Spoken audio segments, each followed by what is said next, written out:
Selamat kembali ke pelajaran Cornerstone untuk sahabat keempat, untuk pelajaran keempat pada hari ini yang bertajuk salah faham. Seperti biasa, sebelum kita memulakan pelajaran kita pada hari ini, kita akan memperkenalkan dulu panel-panel yang kita ada pada hari ini. Dan memperkenalkan diri daripada saya dulu, saya Anderson Merel Amatus dari Gereja Kokobuan. Oke, halo. Saya Renol Suning. Selalu sudah kita berjumpa di sini. Tapi kali ini kita berjumpa di kuartal ketiga. Saya dari Gereja Lama, daerah Taiwan, Kota Marudu. Shalom, selamat hari Sabat buat kita semua dan selamat kembali di acara perbincangan Cornerstone pada Sabat ini. Dan nama saya Pastor Kelvin Billy Maurice, melayani di daerah Tegaro, Kota Marudu. Oke, selamat hari Sabat. Nama saya Edward Dev daripada Gereja Goshen. Oke, terima kasih untuk panel kita pada hari ini. Dan sebelum kita memulakan pelajaran kita pada hari ini, kita akan terlebih dulu untuk berdoa dan saya akan pimpin dalam doa. Mari kita semua tunduk kepala, saya pimpin dalam doa. Ya Allah Bapa kami yang bertakhta di surga, terima kasih ya Tuhan, sekali lagi kami dapat berkumpul di sini untuk mempelajari firman-Mu. Berkatilah panel-panel Cornerstone yang ada pada hari ini agar dapat mempelajari dan memberikan pelajaran-Mu itu dengan baik sekali. Terima kasih ya Tuhan, ampuni dosa-dosa kami seperti mana kami mengampuni dosa-dosa orang lain. Semua ini kuserahkan dalam nama Bapa Yesus, Juru Selamat kami semua. Amin. Ya, seperti mana kita nampak dalam pelajaran kita pada hari ini, tajuk pelajaran kita pada hari ini ialah salah faham. Sebelum itu, saya mau bertanya untuk panel-panel kita pada hari ini, apa yang kamu paham mengenai salah faham ini? Mana-mana wakil panel lah kita yang ada pada hari ini.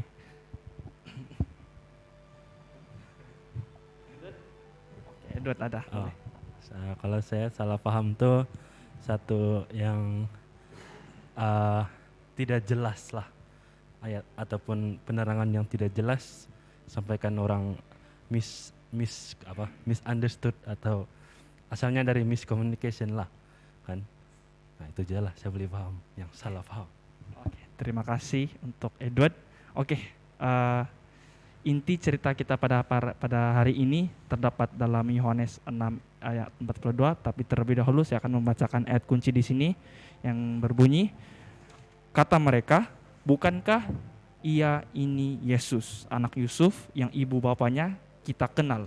Bagaimana ia dapat berkata, aku telah turun dari surga?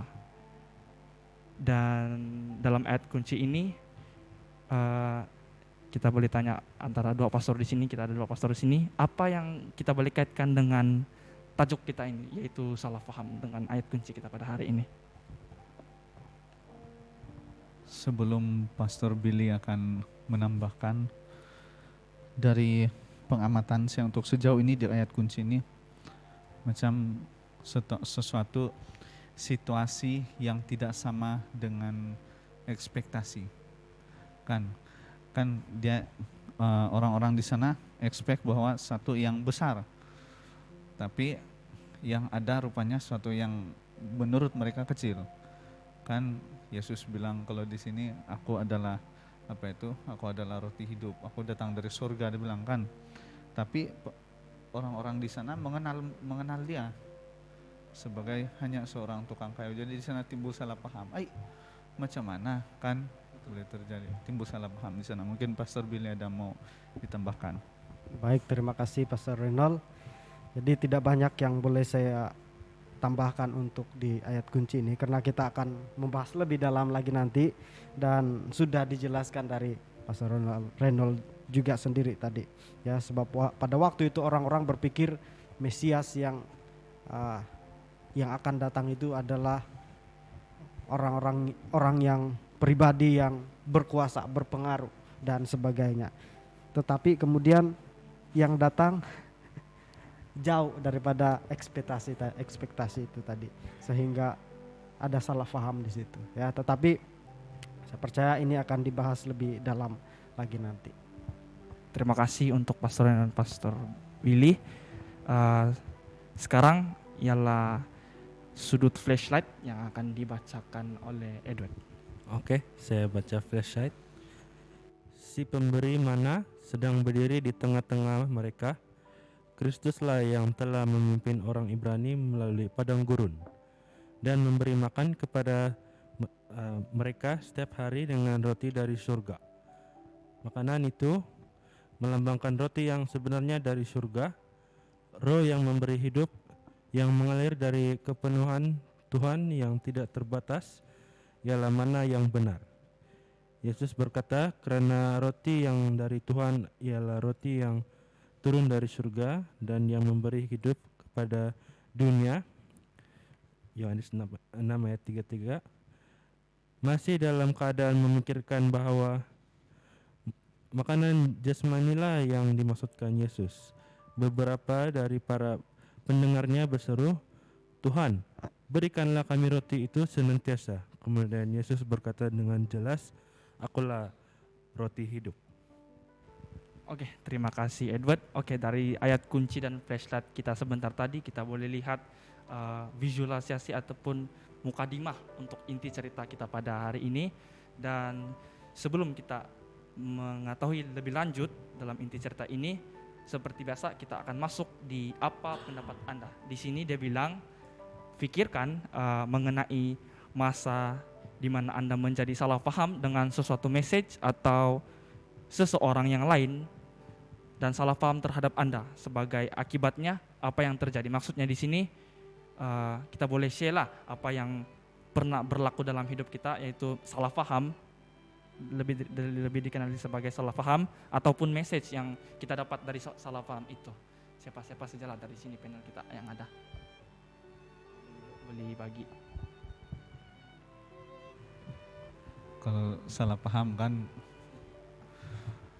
saya rasa Pastor Billy memang dia banyak pengalaman tentang ini. Salah paham. Nah, dari pengalaman sendiri tentang salah paham ini sebenarnya banyak hal yang boleh buat salah paham. Nah, kalau saya suka, kalau mau tengok ini salah paham ini, saya suka tengok dari akar dia lagi. Apa penyebab salah paham, lepas itu dan hujungnya siapa yang terlibat dan hujungnya apa kesan dia sama saya, begitu. Jadi selalunya salah paham ini adalah ketika kita tidak ada dua hal. Satu, kita tidak mengamati dengan baik-baik.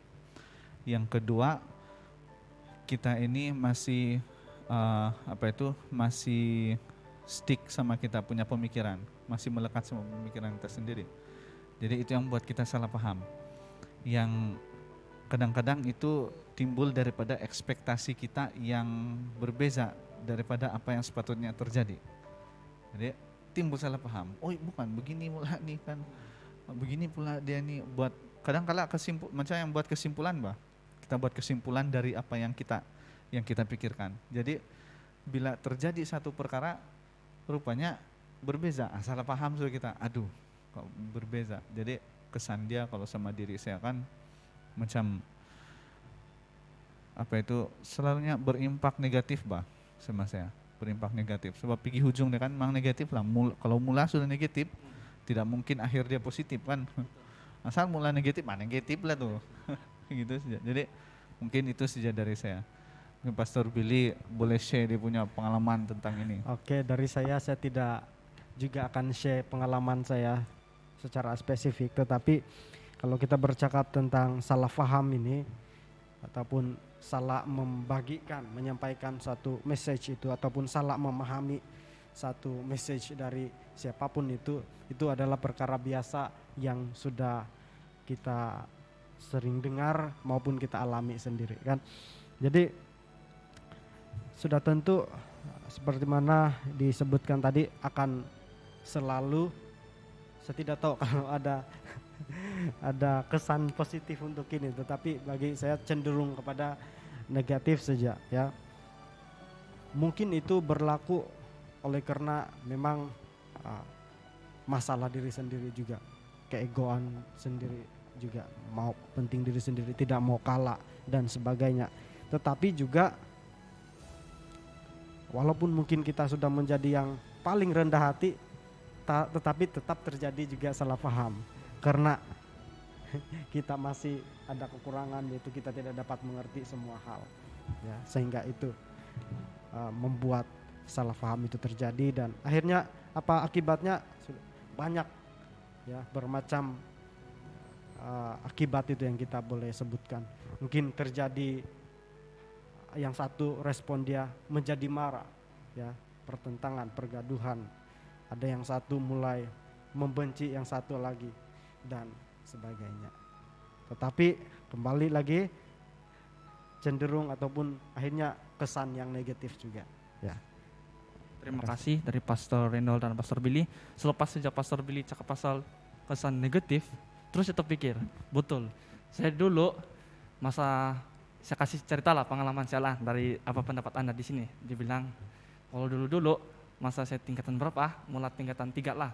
Sebelum masuk PT3, di sana banyak macam orientasi begitu, macam banyak program untuk pentaksiran tingkatan 3. Di situ yang berlaku salah paham itu, ini saya mention orang yang salah paham sama saya lah. Dorong bilang untuk dorong tinggal saya macam kau sombong, dia bilang. Padahal dorong belum berkawan sama saya. Selepas dorong berkawan sama saya, baru dorong tahu, oh begini pula kau bilang. Jadi di situ macam berlaku salah paham. Jadi saya tahu apa kekurangan saya perlu buat di situ. Saya tahu apa saya perlu tukar, saya tahu apa saya perlu buat supaya dorong rasa saya ini bukan sombong sebenarnya. Cuma saya pemalu, itu satu, pemalu. Jadi di situ sudah berlaku salah paham. Jadi kalau mungkin Edot ada pengalaman sendiri, boleh kasih share sama kita untuk pendapat ini. Pengalaman sendiri mungkin tiada. Ada mungkin tapi kecil-kecil saja, dalam 5 menit selesai sudah.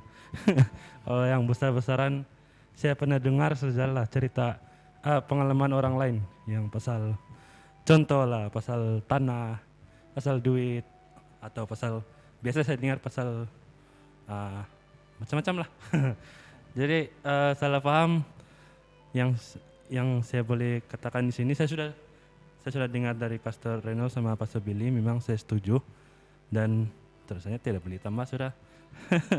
Dan betul lah, memang tidak yang positif di ujung dia.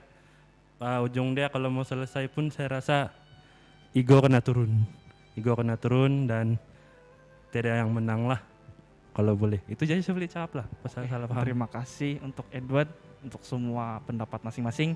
Oke, selepas itu seperti biasa kita akan masuk inti cerita yang akan diceritakan oleh Pastor Reynold.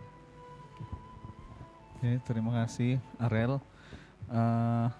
Dari inti cerita kita boleh tengok dari sini di Yohanes 6 ayat 22 sampailah pergi ayat yang ke-42.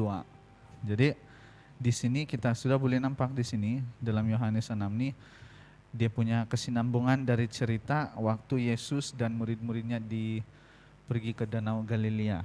Di sanalah kita boleh nampak bahwa cerita ini baru dia adalah kesinambungan dan baru saja selesai dari cerita tentang Yesus beri makan 5.000 orang. Banyak orang yang mendengar tentang hal ini dan banyak orang yang ketika itu mencari-cari Yesus. Nah, setelah dari pasal 6 ini, setelah Yesus memberi makan 5.000 orang, dia juga membuat satu mukjizat, Yesus berjalan di atas air. Nah, ketika keesokan hari, nah masuklah pergi inti cerita kita nih, keesokan hari ada banyak orang yang cari Yesus. Diorang cari, dia tidak tahu kenapa, tapi dalam cerita ini mereka mencari karena mereka menginginkan sesuatu. Ada yang cari bukti, ada yang cari mungkin penyembuhan, dan ada yang mungkin mencari mukjizat begitu. Sampailah pada inti cerita ini, ketika itu Yesus dan murid-muridnya mau mengadakan perjalanan pelayaran ke Kapernaum. Ketika itulah Yesus bersama dengan murid-muridnya berjalan, tapi Yesus tidak ikut itu buat, dia bilang di sini. Saya kasih ringkas saja, ikut ini inti cerita kita. Jadi ketika orang banyak itu jumpa Yesus di seberang laut, diorang bilang sama Yesus, Rabi, bila mana engkau tiba di sini? Bila? macam mana kan sebelumnya Yesus tidak naik bersama-sama. Tapi Yesus katakan kepada mereka, aku berkata kepadamu, sesungguhnya kamu mencari aku bukan karena kamu telah melihat tanda-tanda, melainkan karena kamu telah makan roti itu dan kamu kenyang. Ya, dan kamu kenyang. Bekerjalah bukan untuk makanan yang akan dapat binasa, melainkan untuk makanan yang bertahan sampai kepada hidup yang kekal, yang akan diberikan Anak Manusia kepadamu. Nah, dari sini macam misterius sudah mereka nampakkan. Misterius sudah. Apa sebenarnya kamu datang sini bukan sebab cari saya, tapi kamu sudah makan dari roti hidup. Kan sebelum ini 5.000 orang kan kena kasih makan. 5.000 orang kena kasih makan. Kamu cari saya bukan sebab kamu mencari saya, tapi kamu sudah makan itu roti hidup. Tapi saya tahu kamu kerja untuk dapat roti hidup yang sesungguhnya, dia bilang sampai keselamatan. Lanjut. Lalu kata mereka kepada Yesus, apakah yang harus kami perbuat supaya kami mengerjakan pekerjaan yang dikehendaki Tuhan? Yesus jawab sama mereka begini, lihatlah pekerjaan yang dikehendaki Tuhan, yaitu hendaklah kamu, dia bilang, mulai dengan percaya kan, mulai dengan percaya kepada Dia yang diutus Tuhan. Nah, mulai sudah pertanyaan kedua kembali, siapa yang diutus Tuhan ini? Mulai sudah pertanyaan kedua. Jadi maka kata mereka kepadanya, tanda apakah yang engkau perbuat supaya dapat kami melihatnya dan percaya kepadamu? Pekerjaan apakah yang engkau lakukan? Nenek moyang kami pun karena bagi makan di padang gurun, seperti yang tertulis, mereka diberi makan oleh Allah diberi makan oleh Allah dengan makan roti dari surga. Nah, kalau yang di padang gurun kan mereka makan mana. Mana ini kalau kita tengok ini mana nih makanan surgawi, makanan malaikat nih mana. Jadi maka Yesus katakan kepada mereka begini, aku berkata kepadamu, sesungguhnya bukan Musa yang memberikan kamu roti dari surga, melainkan Bapakku yang memberikan kamu roti yang benar dari surga. Masih lagi bingung. Kira-kira macam kalau dari sampai sini macam masih bingung, Bang. Roti dari surga. Bagaimana? Jadi maka kata mereka kepada Tuhan, Tuhan berikanlah kami roti itu senantiasa. Dia macam yang mereka ini tidak mengerti, dan mereka ini dalam kesimpulan awal saya nampak dirang ini hanya mau memenuhkan keperluan jasmani kan begini, bagi lagi kami turuti supaya kami selalu kan. Oke, di bagian terakhir di sini Yesus bilang sama mereka, Yesus terus terang, akulah roti hidup itu. Baru dia bilang, barang siapa datang kepadaku ia tidak akan lapar lagi, dan barang siapa percaya kepadaku ia tidak akan haus lagi. Tetapi aku telah berkata kepadamu, sesungguhnya kamu telah melihat aku, kamu sesungguhnya telah melihat aku, kamu tidak percaya. Semua orang yang diberikan Bapa kepadaku akan datang kepadaku, dan barang siapa datang kepadaku ia tidak akan kubuang. Sebab aku telah turun dari surga bukan untuk melakukan kehendakku, tetapi untuk melakukan kehendak Dia yang mengutus aku. Nah, di sini ketika Yesus lepas bercakap begini, terus ayat inti kita ada respon kan? Ayat inti kita ada respon, dan orang waktu itu respon Yesus sebenarnya ketika itu. Dan inilah kehendak Dia yang mengutus aku, kata Yesus, yaitu supaya dari semua yang telah diberikannya kepadaku jangan ada yang hilang, tetapi supaya aku bangkitkan pada akhir zaman. Terus Yesus bilang, sebab inilah kehendak Bapakku, yaitu supaya setiap orang tidak akan binasa, supaya semua yang supaya semua yang melihat anakku tidak dapat binasa. Tapi masalahnya ada permasalahan dari orang-orang Yahudi yang mengenal dorang. Salah paham deh itu kan. Ada orang macam mana timbul salah paham, sebab ketika ini orang-orang bilang, kita kenal bedeni anak tukang kayu kan, mama bapak dia kita kenal nih, macam mana anak tukang kayu pula nih, macam mana dia boleh cakap dari surga. Nah, sampai sanalah kita punya inti cerita. banyak kesalahpahaman yang timbul di sana kan. Oke, jadi itulah inti cerita kita itu. Terima kasih. Oke, terima kasih Pastor Reynold. Sudah jelas di situ ada beberapa salah paham yang berlaku dalam inti cerita ini, dan seterusnya kita akan masuk. Sebelum kita masuk ke soalan kupasan luar cerita, kita masuk ke tahukah Anda. Saya akan baca di sini. Di sini dia bilang, tahukah Anda pelayanan Yesus menjadi lebih bahaya apabila dia memberitahu siapa dia sebenarnya, yaitu anak Tuhan, roti daripada surga. Sementara Anda belajar pada minggu ini, orang Saduki dan Farisi sentiasa mencari kesempatan untuk memusnahkan dia.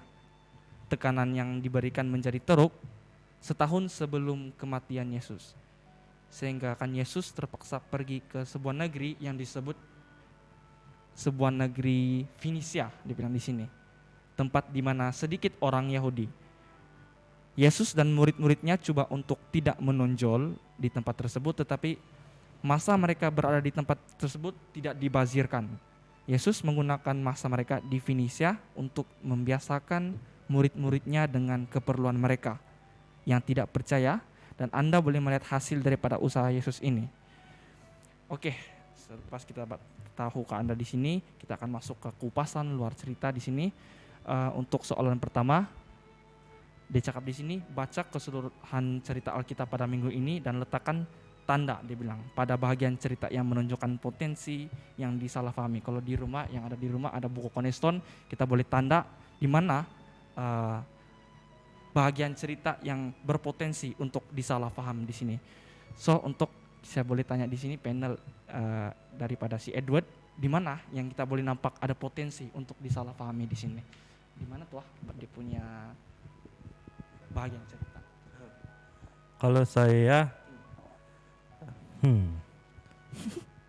salah satu lah kalau saya kan yang dimana salah paham oleh orang Yahudi, yang dia bilang macam si Pastor Reynold cakap tadi, kenapa dia cakap dia turun dari surga, bukan dia apa tuh bukan dia manusia macam kita juga, habis dia anak kepada siapa, Mary and Joseph juga dia bilang manusia.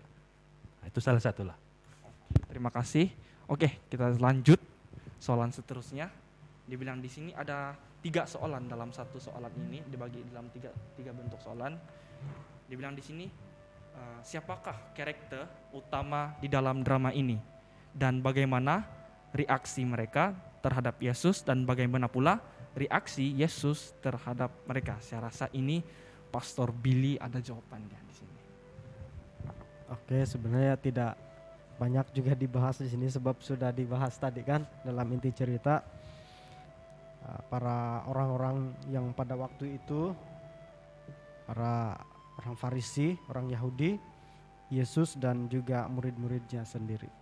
Dan bercakap tentang reaksi orang-orang terhadap Yesus dan reaksi Yesus terhadap mereka, banyak yang kita boleh sebutkan di sini. Tetapi salah satunya yang saya boleh sebutkan adalah di sisi ketika Yesus menyatakan dirinya adalah roti hidup, ya. Dan itu menimbulkan pertentangan, menimbulkan salah paham, dan juga menimbulkan kemarahan di antara orang-orang Yahudi dan terlebih khusus kepada mereka yang ahli kitab, yaitu orang Farisi di sana itu. Macam mana dia boleh bilang dia dari surga? Dia roti dari surga, kan dia itu dari sana, anak si Anu, orang bilang, ya. Jadi saya pikir itu yang saya boleh sebutkan di sini. Mereka marah terhadap Yesus, mereka menganggap Yesus sebagai pribadi yang biasa. Walaupun sebelum ini kita lihat sebelum pasal yang ke-6 ini, kita melihat banyak sudah mukjizat yang Yesus sudah lakukan, dan yang Yesus lakukan itu bukanlah kekuatan manusia, ya. Kita dapat lihat dan mereka dapat lihat itu tidak dapat dilakukan oleh manusia sendiri, tidak ada kekuatan manusia untuk dapat melakukan itu, ya. Jadi mereka merendahkan Yesus, tetapi Yesus apa reaksi dia? Dia tidak bilang, ah saya ini Tuhan, kau tengok. Dia buat magic, contoh. Dia buat mukjizat. Tidak, dia tidak buat begitu. Dia biarkan terus ego ini ini orang Farisi. Tetapi tujuan Yesus juga untuk menyadarkan mereka bahwa mereka yang salah di situ, tidak mengerti sepenuhnya. Jadi itu yang saya boleh sebutkan di pertanyaan pertama ini. Oke, terima kasih daripada Pastor Billy. Oke, kita lanjut ke soalan yang nomor 2. Di sini dia bilang, garisi ayat-ayat yang memberikan tanda bahwa mereka mulai berpaling di dalam perbulan Yesus bersama dengan orang ramai di sekelilingnya. Apakah yang membuatkan orang-orang marah dengan Yesus? Kenapa dia marah? Mungkin sudah terjawab yang tadi kan? Itu sudah terjawabkan tadi. Jadi lebih kurang lah dia punya jawaban di situ. Kurang lebih itu kenapa dia boleh marah, sebab dia orang macam mana ya, macam kalau saya pun sendiri kan, saya lucu-lucu tidak juga, sebab seperti macam yang kalau ekspektasi manusia begini maaf katalah begini, kita nampak dia seorang yang dia ambil barang rongsokan, dia ambil barang-barang yang dari sampah, dari kurir-kurir sampah. Tiba-tiba orang tanya dia, kok siapa? Saya YB, dia bilang. Nah kan, terus macam yang dari sana pun kita timbul salah paham sudah kan. Jadi mungkin itulah yang buat perkara lebih teruk di sini, bikin marah bikin panas dorang kan di sana. Ya, teruskan. Oke, terima kasih. Oke, kita lanjut lagi untuk soalan yang nomor 3. Di sini dia bilang, bagaimana sejarah keluarga Yesus, dia tambahkan lagi masalah yang dihadapi oleh orang ramai mengenai apa yang coba dia katakan. Macam mana itu sejarah keluarga Yesus yang macam tadilah, kan kita tahu sejarah keluarga Yesus itu macam mana. Dia kasih timbul lagi masalah yang dihadapi oleh orang ramai mengenai apa yang coba dia katakan. Macam mana tuh? Saya pun tertanya-tanya, walau begitu. Mana tahu ada Edward, siapa-siapa saja. Apa pandangan tentang apa tadi yang keluarga dia? Tapi sebelum itu saya mau tambah lah yang pasal yang sebelum yang tadi Pastor Renol bahaskan, yang apa ini? Oh, sebelum itu Pastor Billy dulu dia bagi tahu yang timbul kemarahan, dia bilang. Sebab apa yang dia buat kalau kita baca Yohanes 6 ayat 40. Sebab inilah kehendak Bapakku, yaitu supaya setiap orang yang melihat anak dan percaya kepadanya beroleh hidup yang kekal, dan supaya aku membangkitkannya pada akhir zaman, dia bilang. Dan di sini dia sudah bagi tahu inilah ministry dia, inilah misi dia untuk bukan ada dia bagi tahu sini yang bukan kehendak dia buat semua ini, bukan yang dia kasih makan orang 5.000 orang, bukan kehendak dia, sebab dia betul-betul guna kuasa dia untuk menurut perintahnya, maksudnya perintah Tuhan lah. Jadi itu yang saya mau tambah tadi untuk soalan yang tadi. Saya minta bantu Pastor Renol. Kalau bisa lah. Oh bisa. Bisa juga enggak? Apa yang buat macam mana dia bilang tuh?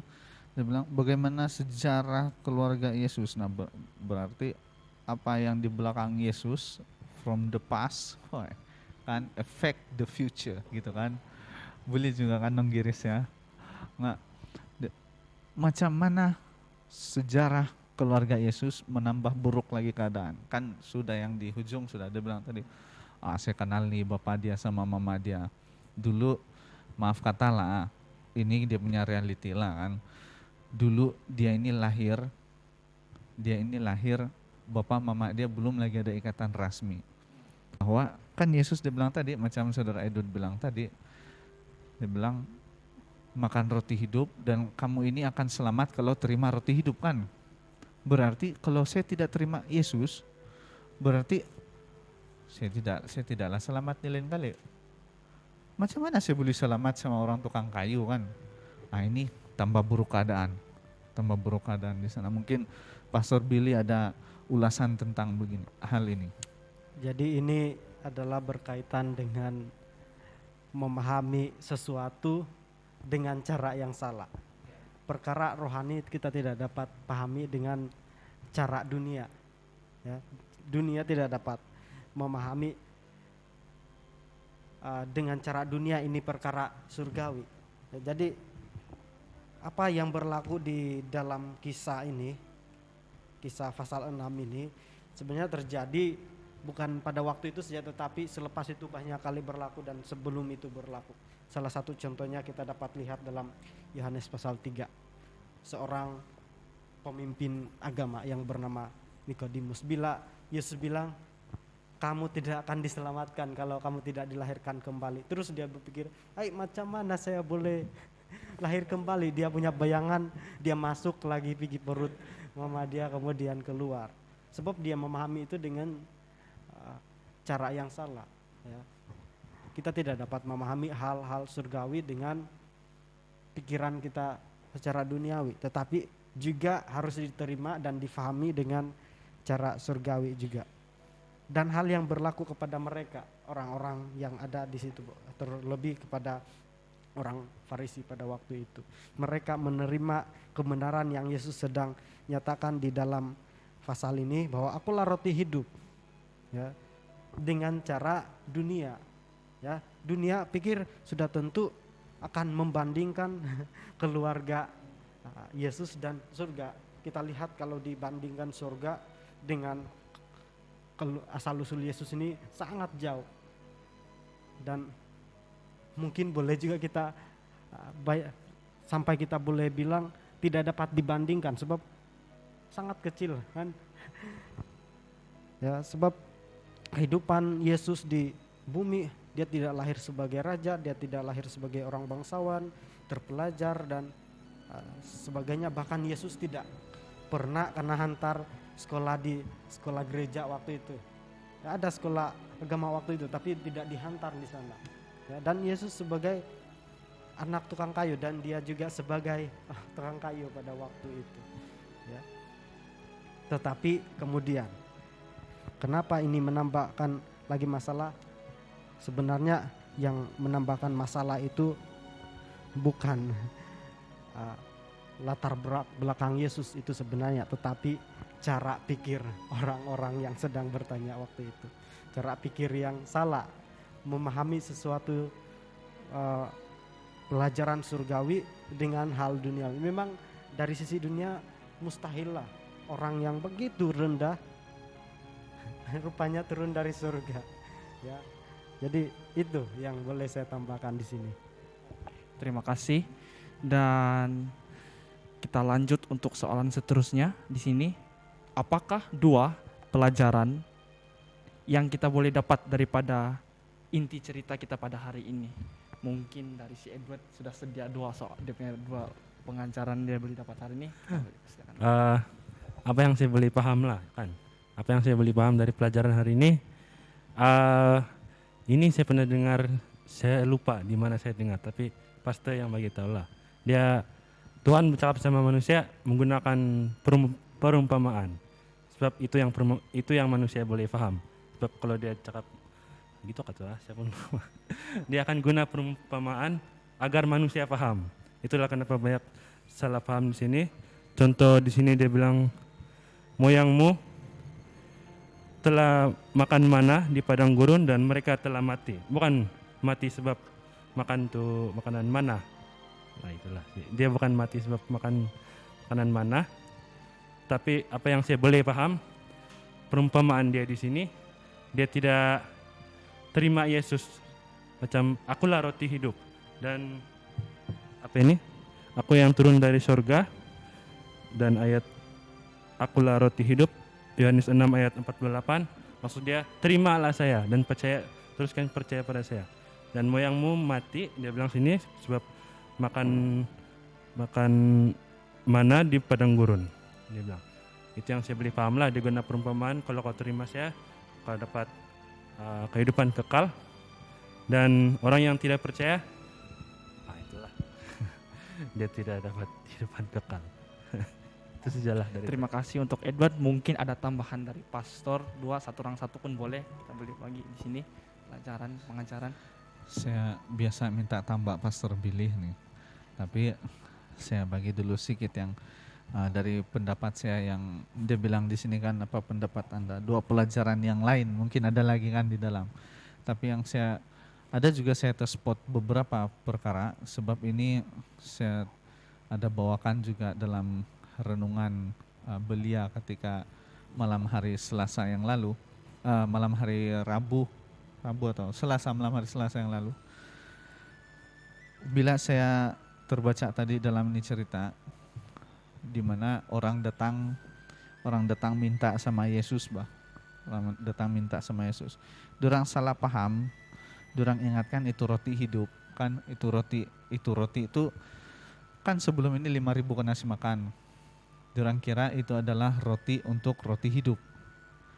Jadi dorang minta, "Bos, kau bagi saja kami itu roti supaya kami dapat hidup." Kadang-kadang manusia ini datang sama Tuhan untuk minta penuh saja keinginan dorang, untuk minta penuh keperluan mereka saja. Tapi setelah sudah penuh, setelah sudah terpenuhi, kalau datang lagi mengucap syukur bagus, tapi ini sudah terpenuhi, sudah senang, wow, I'm lost. Wow, I'm lost with my imaginary friend. Kan hilang pula kan. Nah, itu yang lebih teruk. Kalau datang lagi bersyukur tidak apa, tapi yang lebih teruknya setelah senang hilang. Kan? Jadi itu yang pertama, datang kepada Tuhan tapi dengan keinginan sendiri. Lepas itu setelah kalau tidak terpenuhi itu keinginan dia, mulai mempersalahkan Tuhan. Dia bilang, "Nendo, Tuhan banyak saya buat untuk kau, saya berdoa untuk kau kuat-kuat, saya puasa untuk kuat-kuat, tapi lain pula yang jadi. Tidak macam yang saya minta saya doa." Nah, inilah yang tiba-tiba timbul dalam dalam pikiran saya, bermain dalam pikiran saya satu kata begini. Itulah kenapa adanya kekecewaan, sebab kekecewaan itu timbul daripada suatu harapan yang terlalu tinggi atas keinginan kita tanpa ucapan syukur dan juga tanpa penyerahan kepada Tuhan. Itu yang membuat saya kecewa. Itulah yang membuat kita semua kecewa. Dan itu yang membuat orang kecewa. Ingat, minta yang kita mau saja, selalu dalam pikiran apa yang Tuhan boleh buat sama saya, untuk saya kan. Tapi jarang yang terpikir apa yang saya boleh buat untuk Tuhan kan. Jadi perkara yang kedua di sini saya nampak memang kita sudah notice di sini bahwa ketika kita mau memahami sesuatu terkhusus kerohanian, jangan bawa diri kita, jangan bawa pemahaman kita. Pasti tidak cocok itu kan. Pasti tidak sinkron. Jadi tidak mungkin yang galap boleh bersatu dengan yang tarang kan. Jadi untuk yang selanjutnya Pastor Billy akan menambahkan. Terima kasih. Oke, terima kasih untuk pelajaran yang dikongsikan daripada Saudara Edward dan juga Saudara Ronald di Reynolds. Jadi mungkin yang saya boleh bagikan di sini sebagai pelajaran tambahan untuk kita adalah di ayat yang keberapa sudah ini? Ayat yang ke-35 kalau kita lihat di Bible. Ketika Yesus mengatakan, "Akulah roti hidup."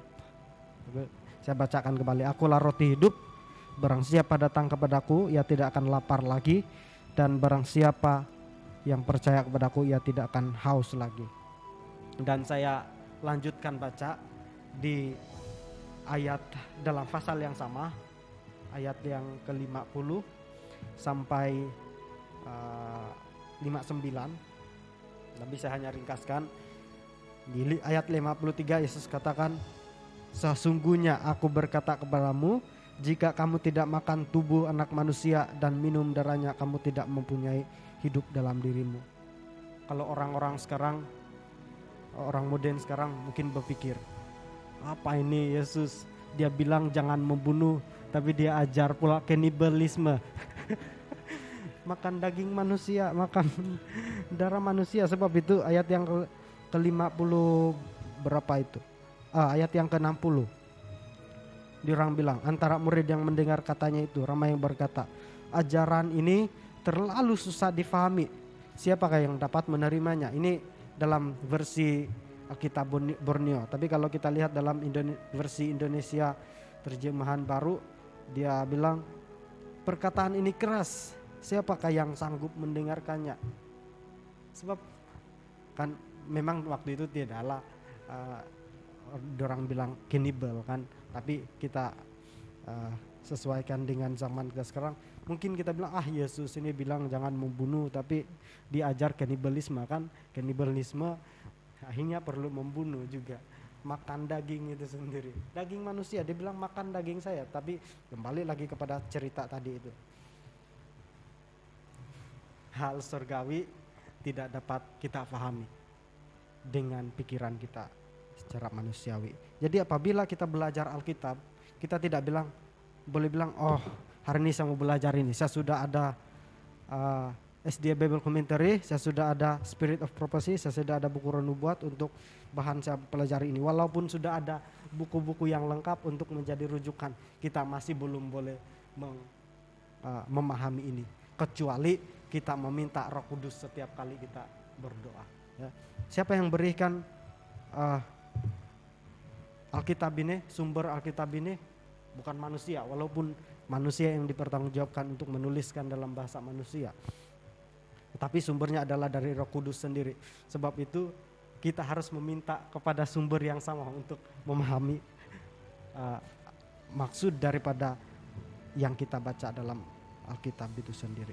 Itu pertama, ya, supaya kita dapat memahami sesuatu pelajaran dari sorga dengan cara surgawi adalah dengan adanya dorongan Roh Kudus. Itu pelajaran pertama yang boleh saya bagikan. Yang kedua adalah ketika Yesus mengatakan akulah roti hidup, bagaimana supaya kita boleh menerima roti itu supaya bermanfaat untuk kita. Kita ambil contoh sekarang di tempat Pastor Renol ada buah. Kita ambil buah apa kamu mau Pastor? Apple. Tempat si Errol apa? Rambutan lah. Si Edward durian. Pertanyaan sekarang, apakah makanan itu bermanfaat untuk kita? Bermanfaat atau tidak? Tidak. Oh mungkin kamu terkejut. Macam mana tidak bermanfaat? Makanan itu tidak akan bermanfaat kepada kita selagi kita tidak makan. Betul kan? Macam mana kita kenyang kalau kita tidak makan? Makanan sudah di depan tapi kita tidak makan. Tidak memberikan manfaat kepada kita. Bermanfaat tapi tidak memberikan manfaat sebab kita tidak makan. Hal yang sama juga tentang pelajaran yang Yesus nyatakan, akulah roti kehidupan. Yesus sudah ada bermanfaat untuk kita, tetapi tidak akan memberi manfaat kepada kita selagi kita tidak makan. Apa maksud makan? Daging Yesus ataupun makanan roti itu yang dilambangkan daging Yesus. Itu tidak bermaksud pergi putung daging Yesus kemudian makan, tidak. Tetapi kalau kita lihat di dalam buku Kerinduan Segala Zaman bab 41, makan daging dan minum darah Kristus ialah menerima Dia sebagai juru selamat pribadi, percaya bahwa Ia mengampuni dosa-dosa kita dan bahwa kita sempurna di dalam Dia. Jadi menerima Dia sebagai juru selamat dan percaya. Tetapi jangan pula kita bilang percaya itu yang macam saya percaya Yesus itu ada, saya percaya Yesus wujud, terus saya selamat. Kan banyak orang begitu, saya percaya Yesus wujud lalu dia pikir dia akan selamat sudah. Tetapi percaya bermaksud iman yang hidup, mau dibentuk setiap hari dan hidup sesuai percayanya kepada Yesus. Kalau dia bilang dia percaya kepada Yesus, maka dia harus menuruti apapun perintah yang Yesus nyatakan. Disitulah kita memakan roti hidup itu, sehingga memberikan manfaat kepada kita. Jadi 2 poin itu yang saya kongsikan. Hal surgawi dipahami dengan cara surgawi dengan bantuan Roh Kudus. Yang kedua, Apa sudah saya cakap tadi itu pandai hilang nih di kepala saya. Tentang apa? Apa tadi? Manfaat. Manfaat. Jadi makanan di depan kita tidak akan bermanfaat untuk kita selagi kita tidak makan. Begitu juga dengan Yesus, bermanfaat untuk kita tetapi tidak memberikan manfaat selagi kita tidak menerima Dia sebagai juru selamat kita. Terima kasih.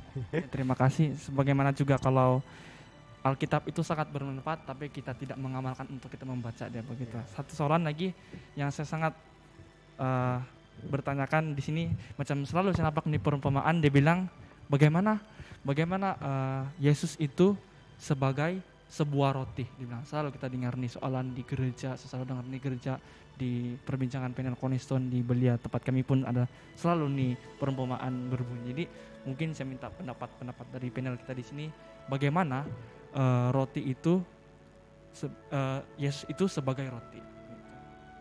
Gimana? Macam mana tuh Saudara Edward? Macam mana kalau kau dapat kasih lambang Yesus itu sebagai roti yang Yesus cakap? Mungkin Edward ada terpikir nih. Tidak tahu, tapi saya dengar sejak Pastor Billy jawab tadi. Macam ada dia jawab tadi pasal roti. Tapi kalau saya lah kan, apa simbol kah roti?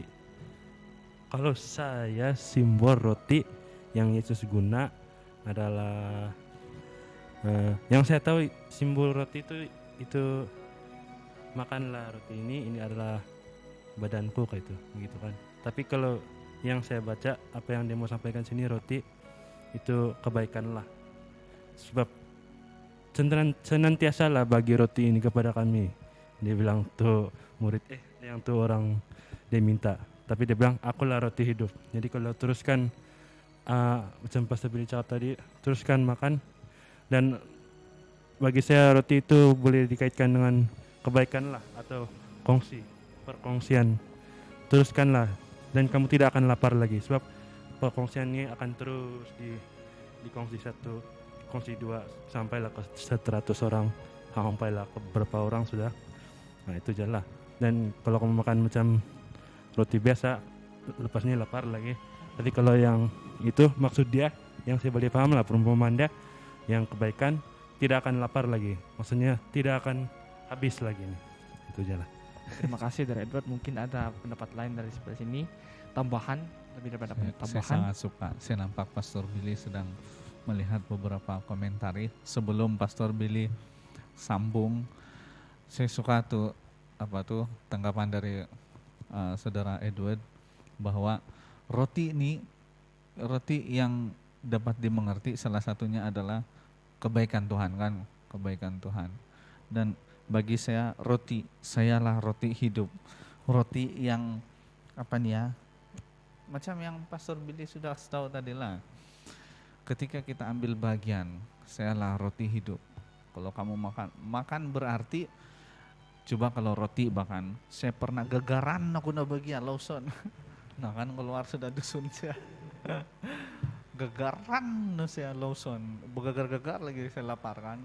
Terus baru saya ingat ada roti masin di lori. Saya berlari pergi lori dengan yang begini sudah, itulah terakhir tenaga saya. Sambil tuh roti masin, saya sekuyak plastik deh, saya makan saja tuh roti masin, Bang. Jadi dari roti masin itu saya dapat tenaga, saya dapat buat kerja saya dapat untuk bertahan sebelum kami pergi makan konomen kan. Jadi itu saja roti yang boleh bagi saya sesuatu yang yang betul-betul saya mau. Nah itulah yang dapat saya, macam mana saya boleh lambangkan bahwa Yesus adalah roti hidup. Ketika saya dalam kehidupan saya yang penat sudah kan, yang tidak sudah harapan kan, Yesus itu bukan saja kalau kita makan itu roti kan, Yesus bukan saja bagi kita kekenyangan. Dia bagi kita banyak hal di samping ada vitamin Tuhan bagi sama kita, ada tenaga dia bagi sama kita. Dia bagi lagi kita kekenyangan, dia bagi lagi kita dia bagi lagi kita satu masa untuk kita bertahan dalam kesengsaraan kita. Nah, Kalau bagi saya roti itu Tuhan itu macam zat-zat yang bagus dalam kehidupan siapa? Begitu. Jadi itulah dari saya. Jadi Pastor Billy saya nampak sudah bersedia sudah.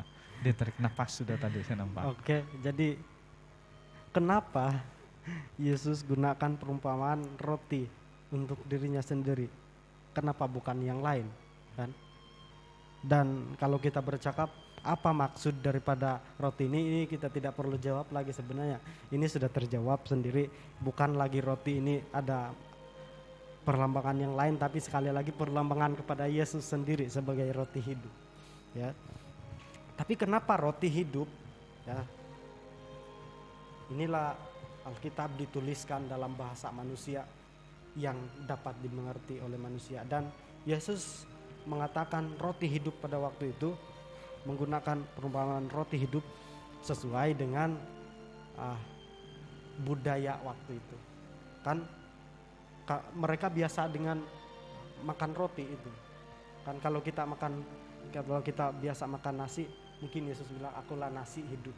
Bilang Yesus. Tapi di sana mereka biasa makan roti dan itulah makanan utama mereka juga, ya. Dan juga bukan hanya sesuai dengan budaya supaya orang-orang di situ boleh mengerti, dan orang dusun bilang kosondot itu mendalam, betul menusuk di hati mereka, sebab yang sedang mereka lalui itu roti hidup itu mereka, roti yang selalu mereka makan kan sesuai dengan kehidupan mereka. Tetapi juga Yesus sedang bercakap peristiwa mana di kisah Keluaran itu, ya. Kemudian akhirnya Yesus mengatakan walaupun manna dari surga itu turun kepada bangsa Israel, tapi mereka masih kenyang, tetapi masih lapar.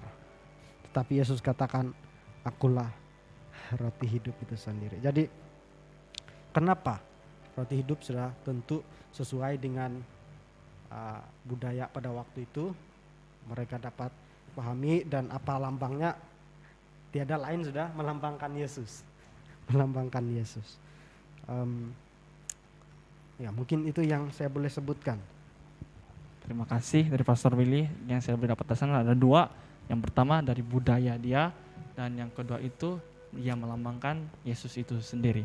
Dan di sini sudah sampai ke penghujung rancangan untuk pelajaran kita pada sahabat ini, dan seperti biasa kita akan merumuskan pelajaran kita pada hari ini. Sebelum rumusan, Bulika satu pertanyaan.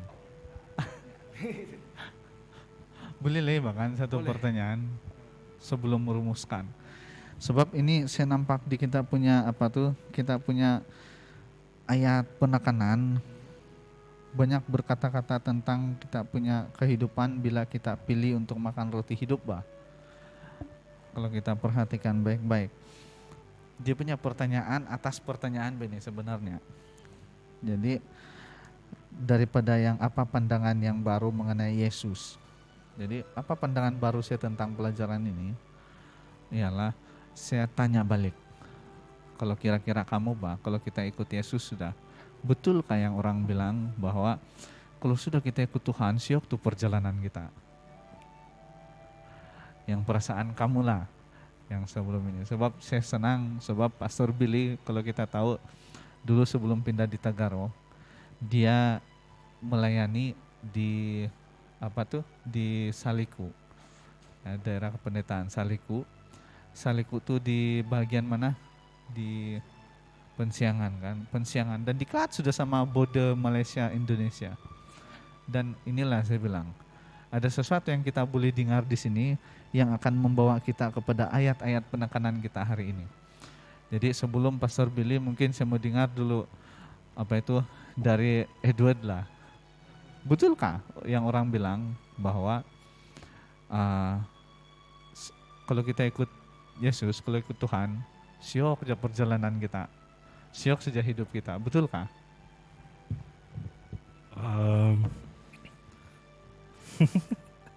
Walaupun soalan dengar jam senang, susah mau jawab. Saya yakin iya, saya yakin. Kalau pendapat saya lah Pastor, oke. Saya terpikir satu benda, saya ada kawan, dia dia dominasi Kristen juga, tapi dia tidak tahu di mana dia perlu masuk. Macam itu maksud saya pastor. Tapi saya rekomen lah. Masa itu saya di asrama sana Salaping. Saya bawa dia masuk untuk melawat gereja. Sama-sama melawat gereja. Selepas dari melawat gereja, pergi ke EY, activity EY. Selepas activity EY, saya bawa dia pergi camping, ikut Pathfinder semua. Di situ dia rasa macam, wah, oh begini pula kamu punya dominasi kan, dia bilang. Terus dia rasa macam yang, oke, saya perlu masuk di sini, dia bilang. Di situ saya bukan pendapat saya, pendapat dia mungkin selepas saja dia ikut itu secara tidak langsung dia sudah hidup bersama Yesus. So mungkin kalau dia sudah tunjuk dia punya expression, dia rasa gembira di situ, jadi mungkin iya dia gembira untuk mengikut bersama-sama Yesus. Oke, terima kasih. Yang terakhir dari Pastor Billy. Oke, berkenaan dengan itu, apakah selepas mengikuti Yesus kita senang-senang saja?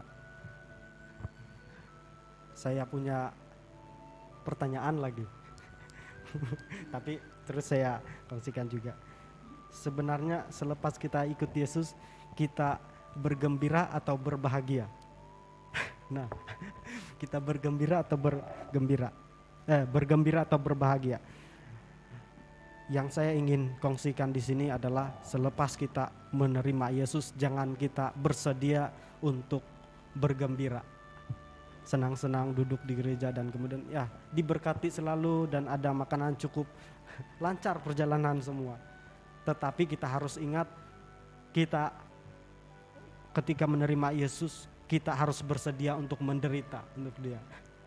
Tetapi jangan kita bilang menderita itu kita tidak bahagia, tetapi menderita dan kita bahagia. Kenapa saya tanya tadi, kita gembira atau bahagia? Gembira dan bahagia ini berbeza ini.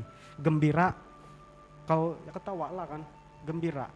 Tapi bahagia, belum tentu dia gembira, belum tentu dia senang. Tapi sama ada senang atau susah, dia berbahagia. Kenapa? Dia enjoy.